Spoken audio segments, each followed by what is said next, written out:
মিষ্টি মিডিয়া, হৃদয়ে সুখীপুর, চেতনায় বাংলাদেশ। লাইক দিন, শেয়ার করুন, সাবস্ক্রাইব করুন, কমেন্ট করে আপনার মতামত জানিয়ে দিন।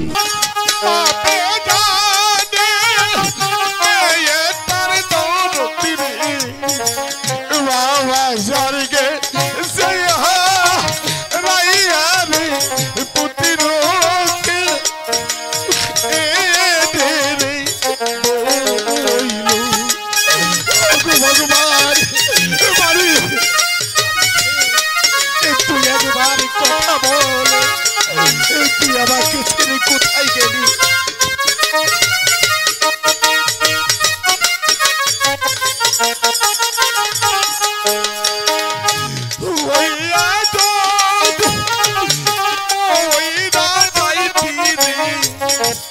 বাবা নালো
ভগবান, এখন আমি কোথায় যাব?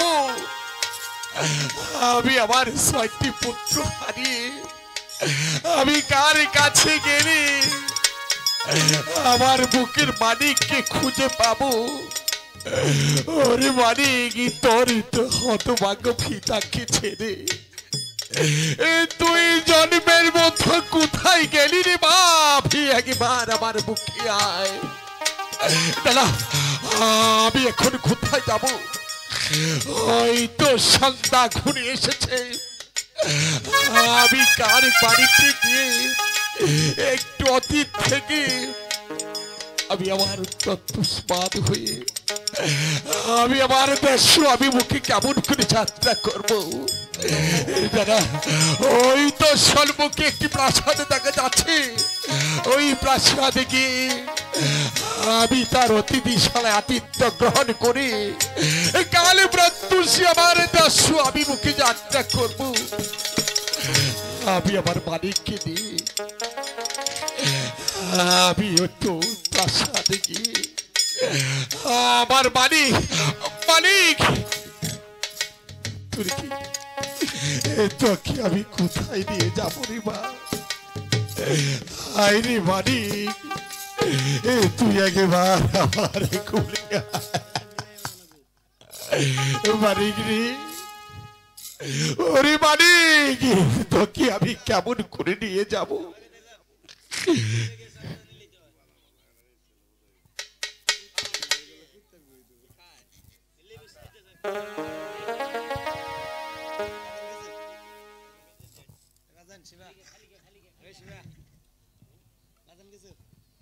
হ্যালো মানিক রে, চল চল, আমরা এখনই চলে যাব।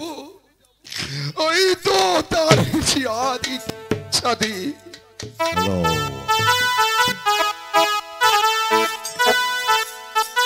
ভগবানের থেকে আশীর্বাদ করো। আমি জানি গরিবী দুঃখে নিয়ে এই রাজ্যে জানি সুখে দুঃখে আমি রাজ্য পরিচালনা করতে পারি। এই আশীর্বাদ আমাকে করো, আর সবাইকে নিয়ে আমি জানি সুখের শান্তিতে বসবাস করতে পারি। ওই তো সম্মুখে একটি প্রাসাদে দেখা যাচ্ছে। আমি যে আর চলতে পারছি না। আমি একটু আর্তনাদ করে দেখি। ওকে ওকে দাদা, দাদা কে জানো? কে? ওকে দাদা, কে? আমি যে একই ভিখারি, তাই তো আমি তোমার প্রাসাদ দাদা। কে? ওগো দাদা, কে তুমি দাদা বলে ডাকছো? ওগো, তুমি নির্ভয় আমার সামনে এসো। আমি যে একই হতভাগা মায়ের সন্তান। হতভাগা মায়ের সন্তান, হঠাৎ করে তুমি আমার দরবারে কিসের জন্য এসেছো? ওগো দাদা, আমি এসেছি বড় বিপদে আপনার প্রাসাদে করেছি আগমন। দয়া সালাই দিবেন একটু আশ্রয় দাদা। আমার কাছে তুমি বিপদে পড়েছো? কিসের বিপদে পড়েছো তুমি আমার কাছে খুলে বলো। আমি তোমার জন্য যা করতে হয় আমি তা করবো, তোমার কোনো বিপদ হবে না। ওগো দাদা, হ্যালো, আমার যে বলতে বুকের পাঁজরটা ভেঙে যাচ্ছে, আমি যে বলতে পারবো না দাদা। দয়া করে আপনার প্রাসাদে আমাকে একটু আশ্রয় দিন। ও গোবিন্দেশী দাদা, তোমার মতো এক বিন্দেশী ছিল আমার কাছে আশ্রয় নিতে।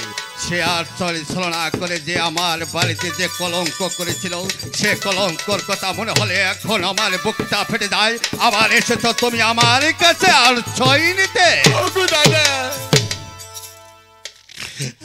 আপনার দুটি হাতে ধরে পায়ে ধরে বলছি, দয়া করে আমাকে একটু আশ্রয় দিন দাদা। ঠিক আছে বিন্দেশী, তুমি যখন আমাকে এত হাতে পায়ে ধরতে, তাহলে তোমাকে একটি আশ্রয় দিতে পারি। এর মধ্যে একটি শর্ত আছে।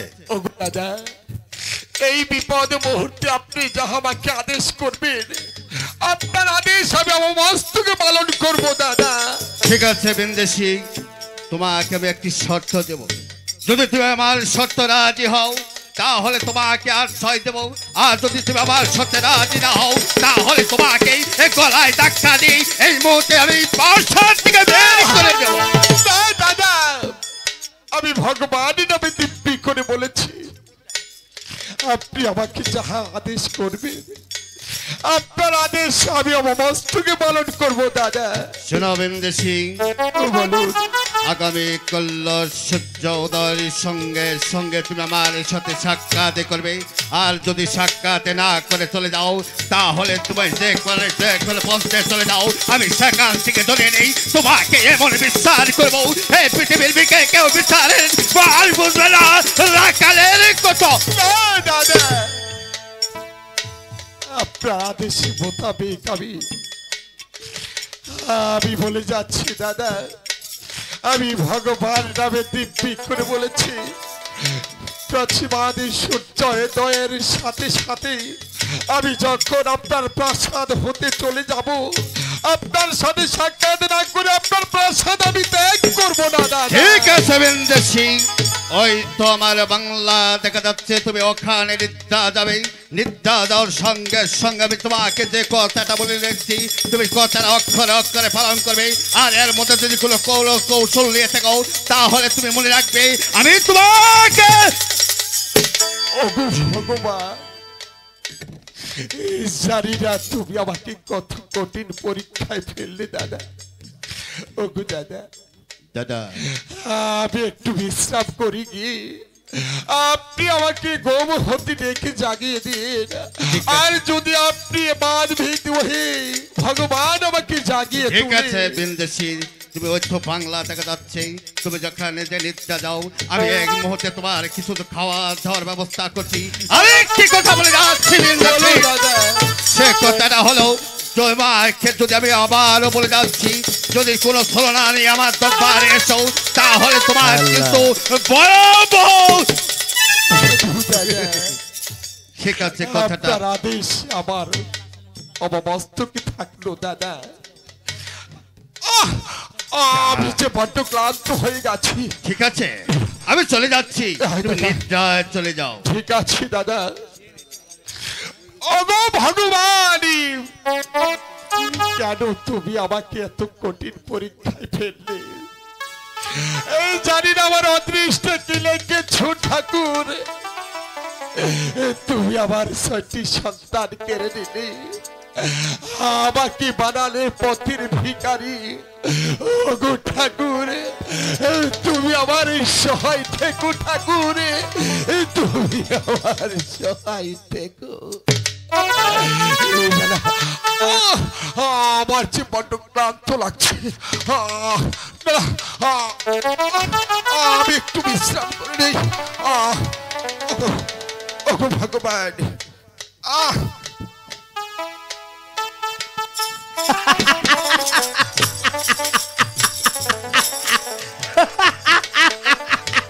এই সদাগর, তুমি কি ভেবেছো এই রাখাল রাজ্যে এসে তুমি রাত কাটালে আর আমি পদ্মা দেবী কিছু জানতে পারবো না? না না না, আমি ধ্যান কন্যা ধ্যান যুগে সব জেনেছি। আর আমি চোখে দেখেছি তুমি রাখাল রাজ্যে প্রবেশ করে এখানে রাত্রি যাপন করবে, তাই না? আর আমি পদ্মা দেবী চুপ করে দাঁড়িয়ে দাঁড়িয়ে দেখবো? না না না, আমি তা হতে দিতে পারি না। তাই এই ধ্যান কন্যা ধ্যান যুগে এসেছে আর ধ্যান যুগে চলে যাবে। যাবার পথে এমন একটি কাজ করে যাবে সদাগর, কাল সূর্য উদয় হলেই তাহা তুমি তা বুঝতে পারবে এই পদ্মা দেবী কি জিনিস। এই পদ্মা দেবী কি জিনিস? সে তোমার 6 পুত্র কেড়ে নিয়েছে, তোমার 14 ডিঙ্গা মধুকর কেড়ে নিয়েছে, আর তোমাকে পাগলের মতো রাস্তায় ঘুরিয়ে মারবে। তুমি আমাকে পুষ্প দাওনি, আমি তোমার প্রাসাদে গিয়েছিলাম একটি পুজো নিতে, তুমি আমাকে না দিয়ে ভীষণ অপরাধী হয়ে গেছো চাঁদ, ভীষণ অপরাধী হয়ে গেছো। এখন তুমি বুঝতে পারবে এই পদ্মা দেবী কি করেছে। এই প্রাসাদের সমস্ত গহনা এনে তোমার মাথার কাছে রেখে গেল। কাল রাখাল রাজা যখন খুঁজে পাবে, চাবুকের আঘাতে আঘাতে তোমাকে পিঠে চামড়া তুলে নেবে। তুমি শুধু কাটবে চাঁদ, আর এই পদ্মা দেবী শুধু এই তোমার দৃশ্য দেখে দেখে হাসবে। হ্যালো,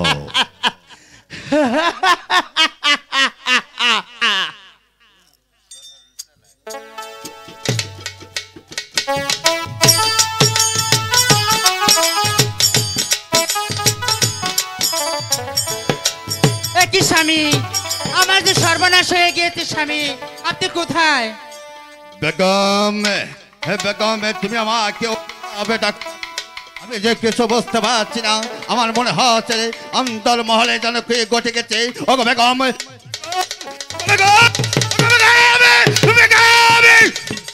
শুনেন স্বামী, আপনি যেদিন আমাকে সেই গহনাটি কিনে দিয়েছেন, আলমারি খুলে দেখি সেই গহনাটি আমি কোথাও খুঁজে পাচ্ছি না স্বামী। এক বেগম, হ্যাঁ স্বামী, তুমি কি ভালোভাবে ঘর খোঁজ করে দেখেছো?